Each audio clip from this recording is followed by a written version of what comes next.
Bismillahirrahmanirrahim. Kita teruskan bab tentang pembahasan bahwa pahala itu menurut kadar amal kita. Kita dapat pahala kalau kita beramal. Ada. Ila angkal pembahasan kedua membahas tentang hadis Nabi Muhammad SAW, masih dalam wasiat dan nasihatnya Al-Imam Al-Ghazali. Beliau mengatakan waqala Rasulullah SAW, hasibu anfusakum qabla an tuhasabu. Hisablah. Hisab itu hitunglah diri kalian, hisablah diri kalian qabla an tuhasabu, sebelum kalian dihisab. Kapan? Nanti di akhirat. Nah, jadi berhubung di dunia kita harus rajin menghisab, muhasabah, ya, introspeksi diri. Sudah berapa banyak amal yang sudah kita kerjakan, begitu ya. Terus kalau bisa tiap hari, tiap malam ya, tiap malam kita introspeksi apa namanya tuh. Kalau di pondok ini ada malam itu, sebenarnya ada tapi nggak dilaksanakan. Apa itu? Bukan koreksi namanya apa?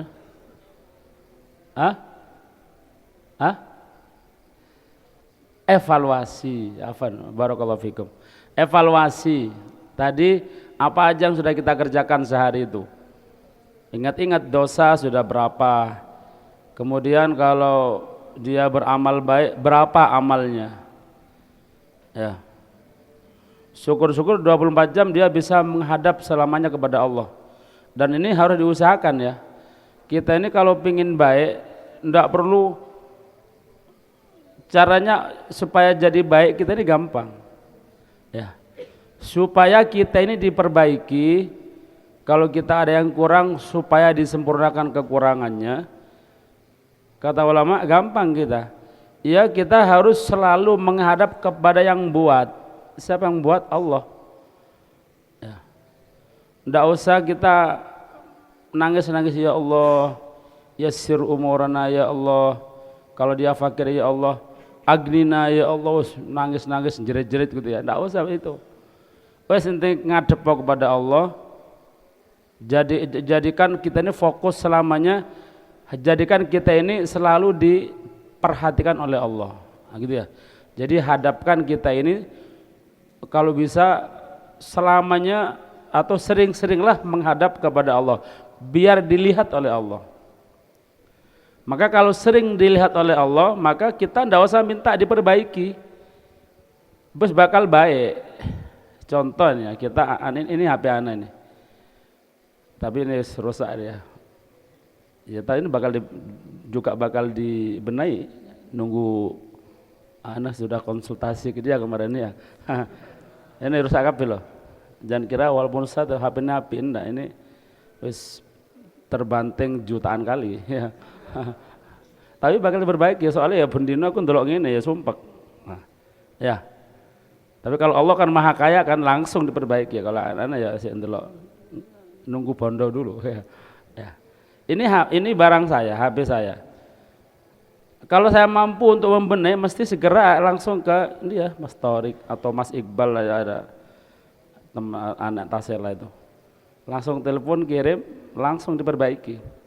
Enggak nunggu HP-nya ngomong mbok dibaiki, enggak usah ya. Apalagi dia minta diperbaiki, nangis-nangis, perbaiki saya, gitu ya.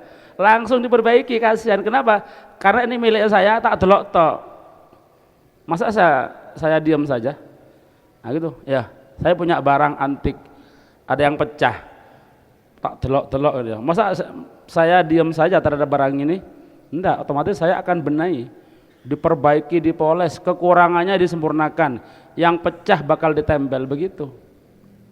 Kenapa? Karena ini selalu ada di hadapan saya. Ya. Kalau dia ngilang terus, saya nggak tahu ini ono apa, pecah bonggak gak aro ya, gak tak reken. Sama hamba itu begitu ya. Jadi kalau ingin baik ya harus selalu menghadap kepada yang membikin, nah, gitu ya. Jadi kita ini ada yang bikin. Ya. Siapa? Ya Allah. Yang kurang pinter ngadep kepada Allah gitu. Ya. Selalu ngadu kepada Allah. Nah, pasti nanti diperbaiki. Nah, gitu ya. Yang kurang pinter bakal dipinterno gitu ya. Sing apalannya bebel disempurnakan, jangan khawatir, Allah maha bisa kok. Yang penting kita ini sering menghadap kepada Allah. Ya. Sering minta, biar segera. Nggak minta aja, kalau kita fokus menghadap kepada Allah, insya Allah ya bakal diperbaiki. Kalau kita ini mulahadhah terus gitu ya. Harus gitu ya. Nah gitu ya. Nah, kita sehari itu berapa kita menghadapnya kepada Allah? Banyak lalainya apa banyak ingatnya? Banyak menghadap kepada Allah, apakah kita ini banyak meninggalkan Allah? Tapi secara dohir itulah keutamaan orang mondok ya. Insya Allah kita ini kalau secara dohir, kalau secara batin tidak tahu, karena Allah itu yang dipandang bukan dohirnya. Antum begini ini apakah sudah menghadap pada Allah? Dohirnya iya. Ya, karena belajar itu kan perintahnya Allah kan, perintahnya Nabi. Ya kan? Nabi kan sudah bilang utlubul ilma, ya. Thalabul ilm, hudur majazil ilm. Berarti kalau Nabi yang nyuruh itu haknya dari Allah. Berarti sekarang ini kita dohirnya menghadap pada Allah. Dohirnya, ya.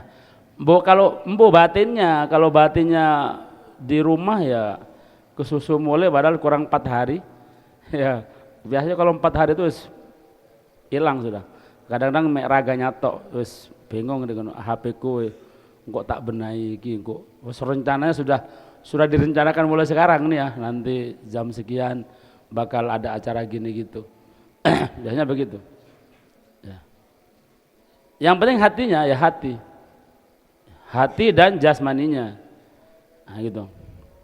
Jadi dohir gini belum tentu, tapi secara dohir iya kita sekarang ini sedang berada di hadapan Allah, karena kita sedang berada pada urusan Allah, ya kan ya, belajar mengajar kan urusannya Allah.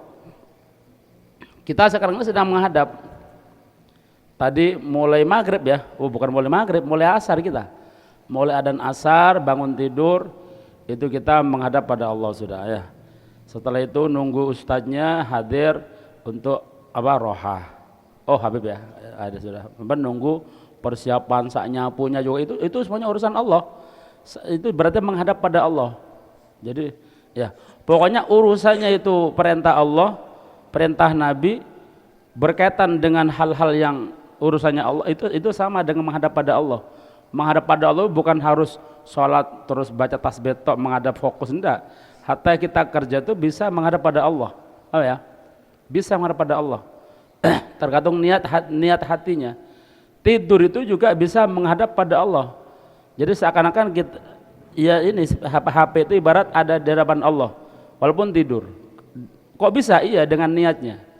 Ente tidur siang karena lelah puasa, karena lelah belajar, ya karena lelah taklim, ada istirahat sebentar, leyeh-leyeh keturun. Itu menghadap pada Allah tidurnya. Kenapa? Karena dia tidurnya karena supaya bisa bangunnya segar dan nanti bisa lanjutkan taklim lagi. Jadi tidurnya itu dia sama seperti ini, ada di hadapan Allah. Bukan Allah, enggak, ini kita contohkan saja. Ya, paham ya? Nah, gitu. Paham ya? Kerja sama juga, kalau niatnya baik sama seperti itu, berarti dia sedang menghadap pada Allah. Ibarat dia sedang berada di hadapan Allah, dipandang Allah. Nah, gitu. Yang penting hatinya, niatnya itu ya. Setelah itu rohah, pengajian. Setelah itu nunggu wirid, nunggunya itu sama menghadap pada Allah.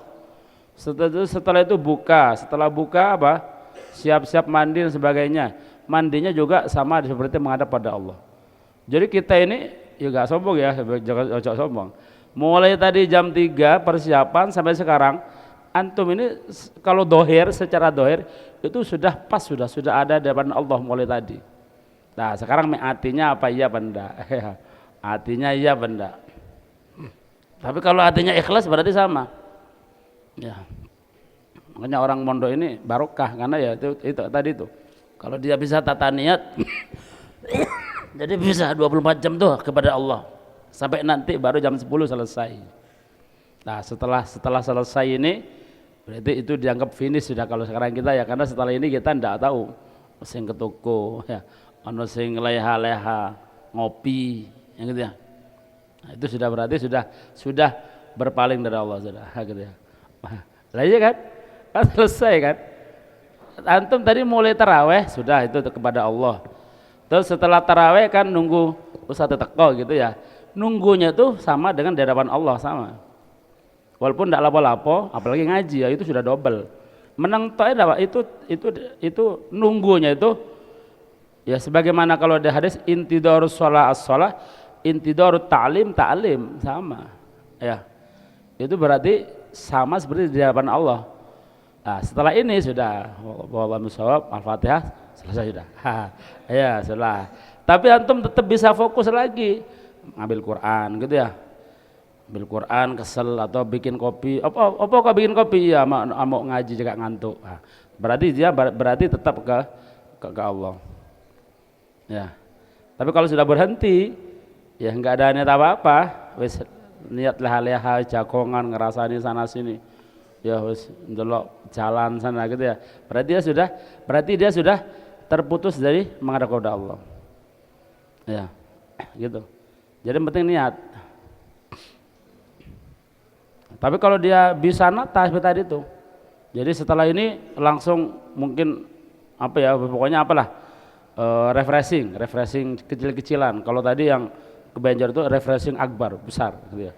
Bisa refreshing kecil-kecilan, kita mulai kesel mulai dari asar jam 10 baru selesai, wah itu luar biasa kesel lah, bikin jauhan sedikit-sedikit biar refreshing biar enak gitu ya. Niatnya biar hati itu ndak tegang. Nah, kalau terlalu tegang bakal stres. Nah, jadi beri kesempatan jiwa ini untuk senang. Itu sunnah. Ya. Nah, mungkin jagong ndak apa sedikit. Tapi dalam rangka refreshing biar ndak ngantuk gitu ya. Nah, nanti tetap dia ada rencana. Ya. Oh, tak istirahat aja nanti biar bisa. Nah, istirahatnya kalau dia niati untuk witirnya nanti istirahatnya seperti menghadap pada Allah sama seperti ini. Ya, begitu. Cara gampang sebenarnya caranya ya. Jadi tidak harus pakai tasbih ratusan ribu gitu toh, itu ya kesal kalau gitu. Tidak bisa lapo-lapo. Ya, itu harus kholwat. Kalau makom seperti itu harus kholwat. Nanti mutu-mutu wali kutub. Ya. Wali kutub mutu-mutu ya. Nah, kalau kita tidak seperti itu ya, semua aktivitas itu cukup niatkan saja sudah jadi seperti dia berada di hadapan Allah. Ibarat kalau HP ini berada di hadapan si pemiliknya terus, gandeng terus begitu ya, nggak ngilang gitu ya. Akhirnya si pemiliknya dia HP ku ndi, wah bingung gitu ya. Akhirnya kita tinggal besok baru dieling sama pemiliknya, besok pagi baru kesini lagi demi ngambilin, nah, gitu ya. Jadi sudah cukup kita ini di pondok sudah cukup gitu ya, ibarat seperti cuma tinggal nata niat saja. Nah, kalau ikhlas karena Allah betul-betul hatinya bakal bagus nanti ya gitu. Makanya santri pondok ini insya Allah keluar, kalau dia ikhlas mondoknya keluar itu tidak bakal soro uripe karena sudah diperbaiki oleh Allah ya, asal kenal loh ya. Tapi kalau sudah afan ya, semoga naudzubillah hendak ya, kalau sudah belehar keluar dari jalur, ibarat kereta api itu keluar dari rel ya sudah, yes, kayak sama melaku ya, harus diamputasi. Naudzubillah min dzalik ya. Harus, makanya hati-hati. Mondok itu jalan pintas untuk jadi sukses. Tapi juga jalan pintas untuk jadi tidak sukses. Tergantung dia menyikapi di pondok. Makanya cuma 6 tahun tuh harus hati-hati ya, hati-hati. Maaf ya, kalau ndak hati-hati tadi, ndak hati-hati ya, kalau bahasa umum tuh kualat. Kalau sudah kualat hidupnya ya sudah berantakan sudah. Nah gitu ya, maka kita harus jadi ya gitu ya, bebannya berat sebenarnya Nggak enak, uang mondok itu nggak enak. Tapi kalau dia mau mengekang hawa nafsunya, yes, keluarnya bakal jadi enak. Itu pasti sudah. Ya, ente yakin nggak yakin bakal terjadi. Ya, nggak bakal nggak enak orang itu kalau belajar mondok, apalagi ya, karena mondok ini belajar yang agak lebih khusus lagi. Belajar biasa aja bakal enak hidupnya. Apalagi belajar dengan cara mondok, itu berarti fokus. Ya, nggak ada orang yang bergelut dalam ilmu itu sampai Allah menelantarkan hidupnya, itu nggak ada. Ya, walaupun biasa, apalagi luar biasa. Ya, apalagi luar biasa. Ya, itu. Nah, gitu. Jadi enak kalau di pondok ini untuk menghadap pada Allah selalu tuh enak. Nah, kalau sudah di luar itu repot. Tapi ya kalau dia bisa ngatur, bisa meniatkan, bisa menata niat, bisa juga gampang. Ya, nanti keluar mungkin harus kerjanya tetap jadi ibadah kepada Allah. Jadi seperti dia berada di hadapan Allah, gitu ya. Walhasil yang anak kita sebutkan tadi, pokoknya urusannya dengan Allah, ada kaitannya dengan Allah, sudah dia berarti seperti ibadah pada Allah walaupun dohirnya dunia. Ya. Makanya ada hadis di kitab Ta'limut Ta'lim itu, kamin berapa banyak orang beramal, ya, kamin amalin bisurati amali dunia, berapa banyak orang beramal dengan amal yang bentuknya dunia tapi yakun min amal akhirah, jadi amal akhirat bihusnin niat, dengan bagusnya niat. Tapi kebalikannya juga, berapa banyak kamin amalin ya'malu bi amalil akhirah, ya, yakum min amali dunya bisuin ya. Berapa banyak orang beramal amalan akhirat tapi dia amalnya jadi dunia. Gara-gara apa? Gara-gara niatnya jelek. Amal akhirat tapi niatnya dunia. Ya. Nah, insyaallah kalau kita dohir batin, nah, kalau di pondok itu ini kalau kita hitung, kita muhasabah ya, kita muhasabah, insyaallah masih kebanyakan baiknya daripada hendaknya. Ya. Apalagi puasa, kalau puasa baik terus, mulai pagi sampai mulai subuh sampai maghrib baik terus. Kalau puasa, asalkan ya. Kalau ndak puasa baru ndak. Ya. Makanya enaknya puasa itu, yes, ditulis ibadah ya, tulis ibadah, mulai imsak sampai maghrib ibadah terus. Tidurnya ibadah ya, enggak makan tapi. Tidurnya ibadah, wis menengnya ibadah, nganggur ibadah. Kenapa dia puasa? Ya, enaknya gitu. Ya kalau pingin enggak repot-repot, biar dia fokus, biar dia seperti berada di hadapan Allah selama terus menerus, ya puasa kalau gitu. Nah, kalau enggak puasa, baru amal-amalnya itu diniati karena Allah. Ini ya. Jadi hasibu anfusakum qabla an tuhasabu. Hitunglah jiwa kalian, amalnya itu harus dihitung, diintrospeksi, evaluasi, terutama kalau sudah akhir gitu ya. Sebelum engkau dievaluasi nanti di akhirat, sebelum engkau dihitung amalnya. Nah, gitu ya. Kalau bagus semua disyukuri. Kalau ternyata yang jelek ditaubati, ya. Wazinu amalakum qabla an tuzanu, ini hampir sama maksudnya, tapi ini ditimbang. Karena nanti di akhirat itu ada hisab, ada mizan. Jadi di akhirat saking adilnya Allah, tidak cukup dihisab, dihitung saja, ditimbang. Sebenarnya dihitung aja sudah, dihitung saja sudah selesai gitu ya. Terus ngitung ini berat juga, sulit, rumit nanti. Hitung-hitungan tuh rumit nanti. Makanya man husiba faqad halak, dalam hadis. Man husiba, barang siapa yang dihisab, faqad halak, sungguh celaka orang itu.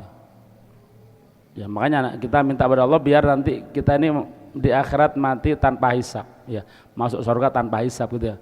Kalau dihisab mesti sulit, rumit. Ya kita bayangkan buat percontohan, hitung-hitungan pemilu, ya kan gak mari-mari sampai seminggu, 2 minggu, ada hitungan cepat, ada hitungan ini, hitungan itu, ada hitungan per kelurahan, nanti naik lagi per kecamatan, nanti naik lagi per provinsi, baru nanti berapa hari lagi, sebulan baru naik ke pusat, baru ditentukan. Saking rumitnya hitung-hitungan. Itu hitung-hitungan presiden, mesa negara. Ya apa ini? Ya, nanti hitungan-hitungan akhirat sama. Ya, jadi itu buat apa namanya? Buat contoh. Ya, jadi enggak mau ngitung kayak kalkulator, kayak mau langsung.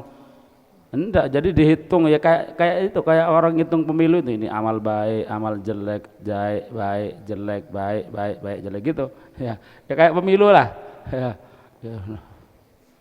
Belum nanti ini hitung-hitungannya, belum nanti saksi-saksi, saksi-saksi tanah yang dibuat, wes sembarang, badannya yang jadi saksi, wes banyak. Kita ini tidak bisa melapor di akhirat. Ya menang tok sudah.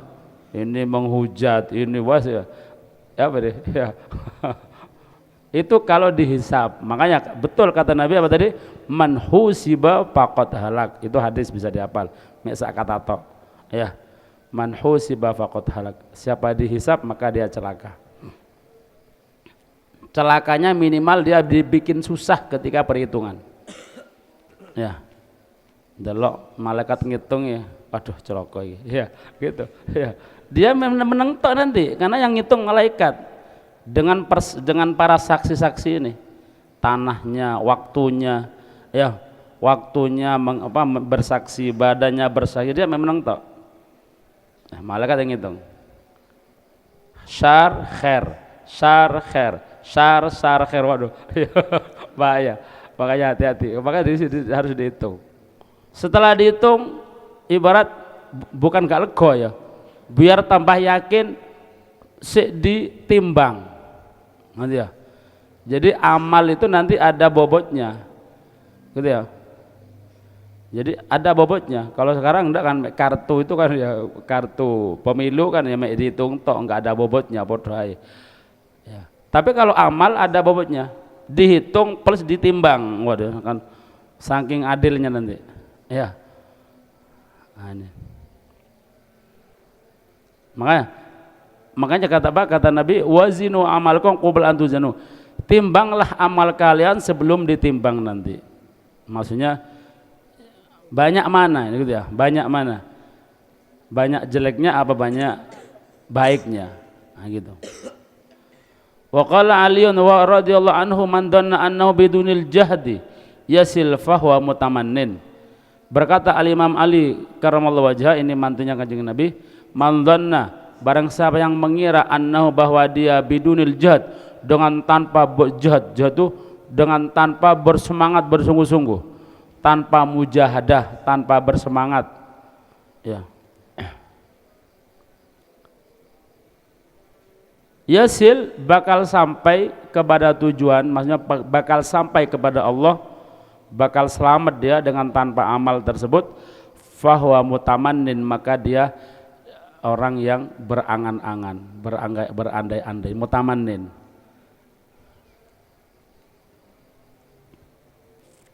Jadi tidak ada usaha, tidak ada semangat, dia mengira sudah sampai, bakal selamat. Ya. Gampang, Allah itu Rahman Rahim, begitu ya. Dia mutamannin, orang yang berangan-angan berarti.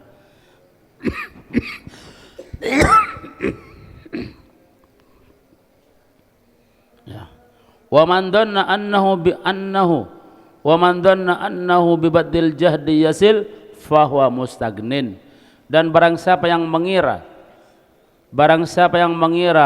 annahu, bahwa dia bi baddil jahdi, dengan mencurahkan segala kemampuan, dengan berusaha, ya, beramal, ibadah, dengan ibadahnya tadi, dengan usahanya tadi, dengan mujahadahnya tadi, akan bisa sampai kepada Allah, fahuwa mustagnin, maka dia dikatakan orang yang tidak membutuhkan Allah, yang kaya. Mustagnin itu mustagnin orang kaya, maksudnya orang yang tidak butuh. Tidak butuh siapa ini maksudnya?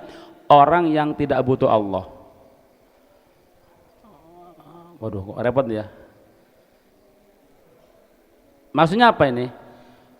Jadi kita ini harus beramal, gitu maksudnya. Kita ini untuk mencapai tujuan selamat di akhirat, kita harus beramal. Nah, gitu ya intinya sudah. Nggak boleh diem. Kalau dia diam diri dan mengira dia bakal selamat di akhirat, dia orang berangan-angan. Ya. Orang kalau pingin sukses ya harus usaha, begitu ya. Apalagi sukses akhirat itu harus berusaha. Terus kalau dia sudah berusaha, janganlah menganggap usahanya itulah yang bakal menyampaikan dia pada Allah. Enggak boleh. Paham ya? Kalau dia sudah berusaha, jangan anggap usahanya ini yang menyampaikan kepada Allah. Dia selamat itu jangan jangan menganggap dari usahanya dia nanti sampai pada Allah atau bakal masuk surga, jangan beranggapan dengan usahanya, bukan. Nah, gitu ya. Ini ada kaitannya dengan yang sebelumnya juga.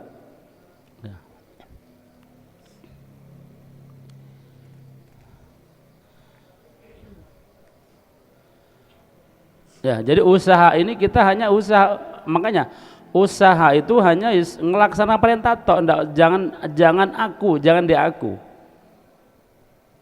Ya, jangan diakui. Makanya ente lah kok sholat, ya karena diperintah. Terus nanti ente masuk surga dengan sholatnya, ya nggak tahu.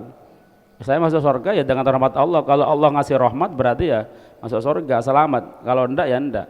Lalu terus sholatnya nih, ya sholatnya ana cuma ngelaksanakan tok, gitu aja. Saya diperintah ya, makanya tadi ada yang ini yang ada kaitannya dengan sebelumnya. Ya. Paham ya? Jadi janganlah mengira bahwa dia bakal sampai dengan usahanya dia, enggak. Jadi usaha kita, sholat kita, mujahadah kita itu bukan yang menyampaikan kepada Allah. Yang menjadikan selamat itu bukan itu. Yang menjadikan selamat, yang menjadikan dia dicintai oleh Allah ya karena rahmat Allah, begitu. Lah terus masalahnya ya apa carane bisa mancing rahmat itu. Nah, gitu ya. Yang bisa mancing rahmat, yang bisa kita bakal menyebabkan dapat rahmat ya nanti ibadah tadi. Paham ya? Paham ya? Itu wasilahnya seperti itu. Jadi bukan langsung ibadahnya langsung sampai, enggak, sampainya pada Allah dengan rahmat. Lah, untuk dapat rahmat ini caranya adalah usaha. Ya usaha ini nanti dia bakal menjadikan sebab bakal dapat rahmatnya Allah. Dengan rahmat Allah dia bakal sampai kepada Allah. Paham ya? Ya. Karena kalau kita selamat di akhirat dengan ibadah enggak bakal mungkin. Mustahil gitu ya kalau kita menganggap selamat di akhirat dengan ibadah, dengan usahanya dia, dengan mujahadahnya dia, enggak. Itu salah. Ya, yang kita ceritakan kemarin ada dari Bani Israel ya nanti di akhirat itu kemarin disuruh masuk surga kepada orang tadi dengan ibadahnya dengan rahmat Allah, dia menolak, enggak ya Allah, bal bi amali, tapi dengan amalku. Enggak bi rahmati, enggak ya Allah bi amali. Karena dia menganggap kok enak lah saya ini ibadah 500 tahun. Bani Israel ya. 500 tahun kok saya ibadah kok suruh masuk surga dengan rahmat Allah. Ya enggak toh. Ya rugi ya amalku gitu. Sekarang sama Allah, ya sudah nanti masuk surga dengan dengan amalmu. Sekarang sebelum masuk surga timbang dulu amalmu. Nanti punya utang. Utang apa nih? Utang nikmat. Ya, ini kan utang kan ini. Jadi nikmat ini harus disyukuri, gitu ya. Dengan apa? Dengan ibadah-ibadah itu. Ya. Jadi ini ibarat tidak gratis ya. Jadi ada nilainya, ada harganya. Ya. Harganya ibadah tadi.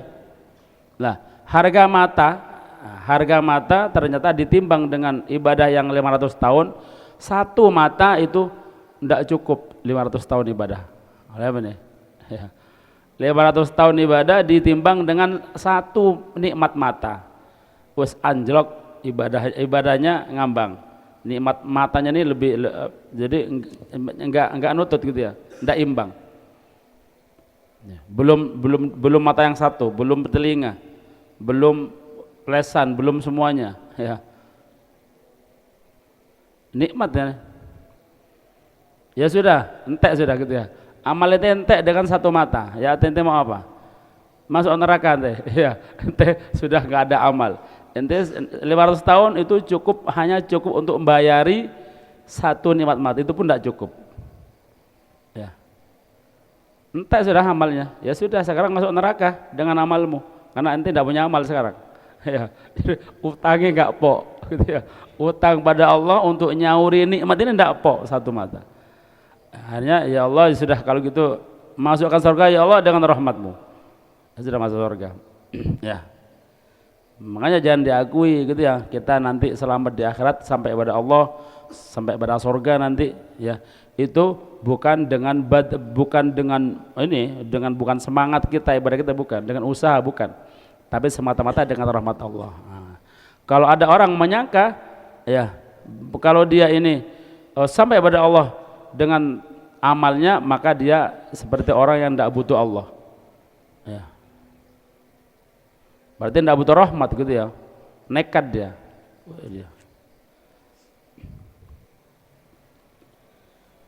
Kemudian waqala Hasan Al-Basri rahimahullah taala, talabul jannah bila amal dambun minad dunub. Wa qala alamatul haqiqah tarku mulahadatil amal la tarkul amal. Wa qala Hasan rahimahullah taala, berkata Al-Imam Hasan Al-Basri ini, beliau mengatakan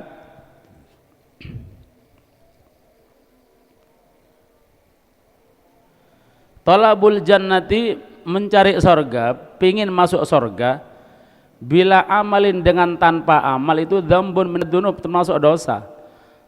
Ya, satu dosa daripada dosa-dosa, adalah sebuah dosa atau sebuah kesalahan gitu ya. Pingin sorga tanpa amal, itu sebuah kesalahan. Ini sepertinya ada pertentangan yang di atas gitu ya. Tapi tadi itu ya, maksudnya tadi kalau maksudnya mencari surga dengan tanpa amal itu dosa ya, atau kesalahan.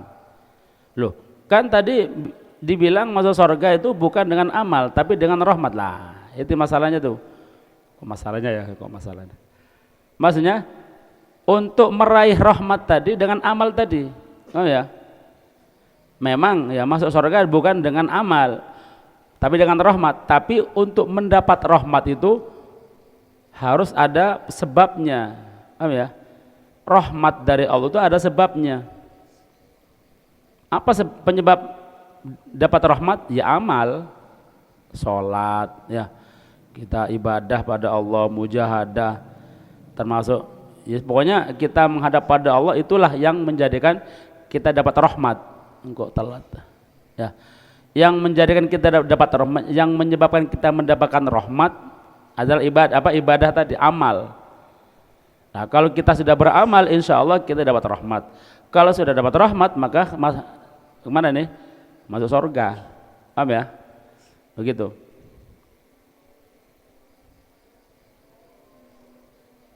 Jadi surga itu tidak gratis. Ya.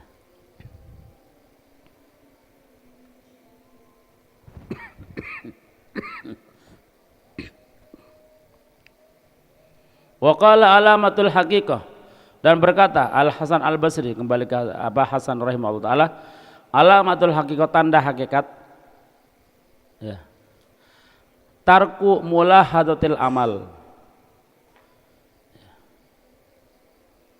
ya, tadi kan mencari surga itu dengan tanpa amal dosa. Tadi disebutkan masuk surga itu bukan dengan amal gitu ya. Ini kalau langsung diambil mentah-mentah berarti ya enggak usah amal ya, terserah Allah. Kalau nanti masuk surga masuk surga dengan tanpa amal. Tarku mulahadatil amal, maksudnya itu sebenarnya enggak seperti, maksudnya tarku mulahadatil amal, meninggalkan atau tidak memperhatikan amalnya, tidak ngerekan amalnya.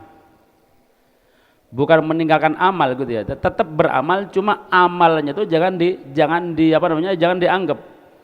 Jadi maksudnya kalau kita sudah beramal, ini juga tandanya ikhlas ini sebenarnya. Orang amal itu enggak usah direken gitu ya, enggak usah dieling-eling sudah.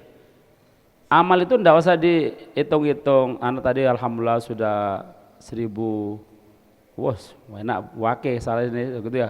Sholawat sudah 1000. Wes seminggu ini wes 70.000. Enggak usah dihitung gitu ya. Sholawat toh enggak usah dihitung, terserah. Nah, gitu maksudnya ya. Sholaton, tapi sholatnya ini enggak usah dihitung-hitung sholatnya, enggak usah diperhatikan, ya gitu ya. Aku sholat ping 1 sih, maksud kan kayak swarga gitu ya, jangan. Ya, wes sholato, jadi enggak usah jadi tetap dia sholat, enggak boleh meninggalkan sholat, cuma sholatnya jangan dihitung-hitung sholatnya, jangan diperhatikan tuh sholat.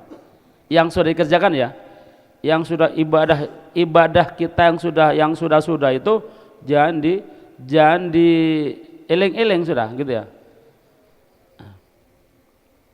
Makanya dalam hadis itu arba'atun min alama min sa'adati min sa'adatil mar'i, 4 dari termasuk menyebabkan orang itu bahagia. Tarku nisyanul a'malil madiyah, melupakan amal-amal yang sudah berlalu. Nah, ini masuk sini ya. Melupakan amal-amal yang sudah jadi amal yang sudah berlalu nggak usah direken, nggak usah dihitung-hitung. Toh nanti dihitung-hitung takutnya nanti ternyata nggak diterima, hilang, karena kita ini ada amalan-amalan kalau kita lakukan tuh amalnya dapat hilang, pahalanya bisa menghilangkan pahala, termasuk hasud ya. Al hasad takulul hasanat kama takulun naro al hatab ya. Hasud itu dapat menghilangkan kebaikan pahala seperti seperti api yang memakan kayu, jadi bisa dilalap. Jadi jangan perhatikan amal, bukan meninggalkan amal gitu ya. Jadi bukan meninggalkan amal, tapi meninggalkan memperhatikan amal atau ngiling-ngiling amal, mengingat-ingat amal. Nah, ini ada kaitannya seperti hadis yang tadi. Makanya ini kalamnya Hasan Basri ini hampir sama. Jadi ngambilnya bisa dari ini ya. Nisyanul a'malil madiyah, melupakan amal-amal yang telah berlalu. Ini amal. Terus yang kedua, tadkirud dunubal madiyah, terus mengingat dosa-dosa yang telah berlalu. Ini termasuk tanda kebahagiaan. Itu sering disebutkan tuh. Kenapa kalau dosa harus sering diingat? Biar nanti kita tidak nambah lagi. Ya, kalau dosa sering diingat kan, sering dieling, kita insya Allah sedikit untuk nambah. Kenapa? Karena kalau dosa itu pasti dapat dosa. Ya. Kalau amal belum tentu dapat pahala. Ya. Ente dosa, niat dosa, maka langsung dapat dosa, gitu ya. Nggak perlu ikhlas atau riya, gitu ya. Pokoknya niat berdosa dapat dosa. Lain kalau kita niat beramal belum tentu dapat pahala. Kenapa? Pahala itu harus sah dulu, terus ada ikhlas, ada syarat kabulnya, itu baru dapat pahala. Ya. Makanya kita tidak boleh tidak ada satu orang pun yang tahu kalau amalnya diterima apa enggak ada. Ya. Kita nggak tahu kan, terima enggak amal kita ini? Apa ente tadi 20 rakaat terus baca Quran yang sudah hatam berapa kali seminggu ini, apakah sudah pasti dapat pahala? Enggak ada yang tahu. Terima apa enggak? Enggak ada yang tahu. Ya. Tapi kalau dosa sudah pasti dapat. Ya. Kalau dosa pasti dapat dosa. Terus kalau kita bertobat belum tentu juga diterima. Nah, makanya kalau dosa itu sering diingat biar kita sulit untuk nambah. Kalau amal harus dilupakan biar nanti kita cepat nambah. Nah, gitu ya.